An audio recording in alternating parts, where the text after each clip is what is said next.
Sadari miechgi e gwenge ang'wen mayudore Central Karachuonyo e kaunti ma Homabay nyaka nyo koth chak chwe. Udi maromo ang'wen bende koth mapek manyoro chwe otieno nyo ketho.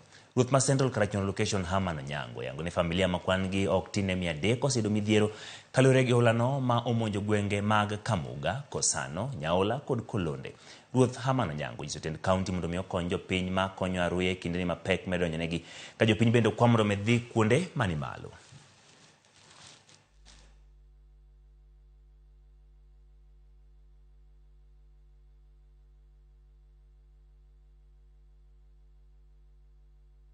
Wantiere gi villages ang'wen mane pio onjao kabisa, Kamuga, Kosano, Nyaola ne pio onjao kabisa, to gi part mar Kolonde bende pii nonjao kabisa ma oketho gik moko. Ute ang'wen mane pio go piny, wan gi ji 66 mane oringo dhi Simbi dispensary nyaka sani. Households ma pii oketho gin 333 to pod waneno ka bende kodhno pod omore. Puothe chiegni eka 50 moketho kabisa mane gine no seti mane doyo mar ariyo. Eka 50 noketho kabisa, to gi ute ang'wen mogo aga piny flat. Kato bende school kaka Simbi primary gi secondary odonje kabisa ma kata chope go ketho kabisa. Wasemiyo sirikal report, kato bende wakwayo jogewa ma jasirwa ni ka giyie to gisirwa. Wakwayo county government mondo osirwa, wan gi pek.